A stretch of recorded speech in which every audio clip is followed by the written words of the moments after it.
Bonjour à tous, je vous fais cette vidéo parce qu'il y a un sujet dont on parle énormément et parfois un peu n'importe comment. C'est le fameux «l'IA va remplacer votre métier». On entend ça partout, surtout venant de personnes qui veulent faire le buzz, mais en vérité les risques sont limités. Alors, moi je ne suis pas là pour vous faire peur, c'est pas mon style. Par contre, ce que je veux faire dans cette vidéo, c'est vous montrer ce qui est en train de se passer vraiment avec l'IA. Et surtout, comment faire en sorte que cette vague joue en votre faveur au lieu de vous la prendre en pleine tête. On va parler des vrais enjeux. Est-ce que l'IA va vous remplacer? Quelles sont les erreurs à éviter pour ne pas prendre du retard? Et enfin, quels sont les vrais risques? Mais pour comprendre tout ça, j'aimerais commencer par une petite histoire. Une histoire qui, je pense, résonne un petit peu avec ce qui se passe aujourd'hui. C'est l'histoire de Kodak. Kodak, c'est la boîte qui a dominé le marché de la photographie pendant des décennies. Dans les années 70, ils étaient tout simplement intouchables. Tout le monde utilisait des pellicules Kodak, que ce soit pour des photos de vacances ou pour des projets pro. Ils avaient des brevets, un monopole technique, une image de marque, bref, l'argent coulait à flot et tout allait pour le mieux dans le meilleur des mondes. Puis, en 1975, il y a un de leurs ingénieurs qui crée le tout premier appareil photo numérique. Oui, numérique, donc en 1975. Il fait un prototype, il montre ça à la direction, et là, la réaction de Kodak, ça va être non, ça va tuer notre business des pellicules, on enterre. Et c'est exactement ce qu'ils font. Ils refusent cette nouvelle technologie, ils ferment volontairement les yeux. Parce qu'ils avaient peur que le numérique tue leur modèle économique. Ils avaient peur du changement, ils avaient peur de ne pas savoir comment faire pour en vendre ou pour faire du profit. Et c'est totalement humain. Nous ne sommes pas câblés pour abandonner nos routines au profit de la nouveauté. Mais parfois, il faut se forcer un peu. Et puis arrivent les années 2000, les appareils photo numériques commencent à vraiment décoller. Ce n'est pas un raz-de-marée du jour au lendemain. Kodak aurait largement pu prendre le virage. Ils avaient encore une position ultra dominante, une image de marque forte, des moyens colossaux à l'époque. Ils avaient toutes les cartes en main pour s'adapter, profiter de la nouvelle technologie, peut-être même l'imposer à leur clientèle. Mais ils ont refusé.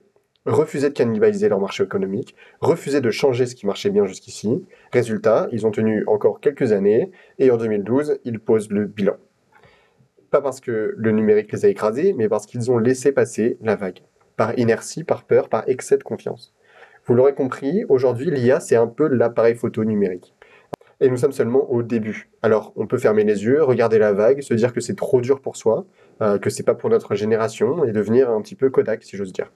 Si vous êtes sur cette vidéo, et si vous êtes inscrit à cette grande semaine IA, c'est probablement que vous êtes sur le bon chemin. Et pour ça, j'aimerais vraiment vous féliciter.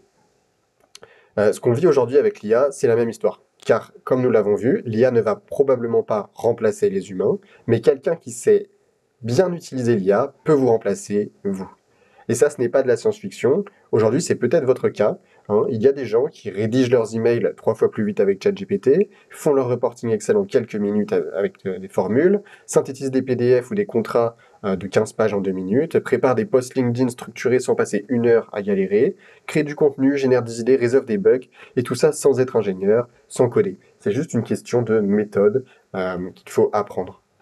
L'erreur, c'est de ne rien faire, comme Kodak. Le plus gros danger, ce n'est pas que l'IA va vous remplacer, mais c'est de dire je verrai plus tard, c'est pas pour moi, j'ai pas besoin de ça dans mon métier. Et puis un jour, vous vous rendez compte que quelqu'un qui a pris 2 heures pour se former à ChatGPT fait le même travail que vous, 2 fois plus vite, avec moins d'erreurs et plus de recul. Et là, c'est pas une question de robot, c'est une question de compétitivité. Bonne nouvelle, vous êtes au bon endroit. Je tenais vraiment à vous faire cette vidéo que je considère comme importante. C'est une façon pour moi de vous encourager, de vous motiver pour aller jusqu'au bout de cette semaine. Vous allez voir, vous allez découvrir plein de choses et je suis persuadé que ça va vous plaire. Et même après cette semaine, eh bien, continuez, regardez des tutos, testez des prompts, lisez ce qui sort sur les nouvelles versions. L'important, c'est d'être curieux. Donc, merci d'avoir regardé cette vidéo jusqu'au bout et on se retrouve demain pour une nouvelle vidéo très pratique, cette fois-ci. Et plus vous prenez l'habitude maintenant, plus ce sera simple dans 6 mois, dans 1 an, dans 5 ans. Donc foncez, voilà. À demain, c'était Jérémy. Et pour ceux qui veulent aller plus loin, je vous propose de découvrir la Masterclass IA. C'est un parcours en ligne pour ceux qui veulent profiter de l'IA dans leur vie quotidienne et leur boulot pour augmenter leur productivité. Dans cette Masterclass, vous découvrirez comment créer votre mini-employé virtuel pour automatiser les tâches répétitives, comment attirer les prospects qualifiés en créant votre système de contenu intelligent et automatique, et toutes les astuces pour vous positionner comme l'expert en intelligence artificielle dans votre entreprise. Et bien plus encore, c'est une formation ultra accessible, pas besoin de savoir coder. Si vous êtes curieux, eh bien je vous invite à cliquer sur le lien dans la description de cette vidéo YouTube pour tout découvrir. Je vous remercie de votre attention et je vous dis à la prochaine.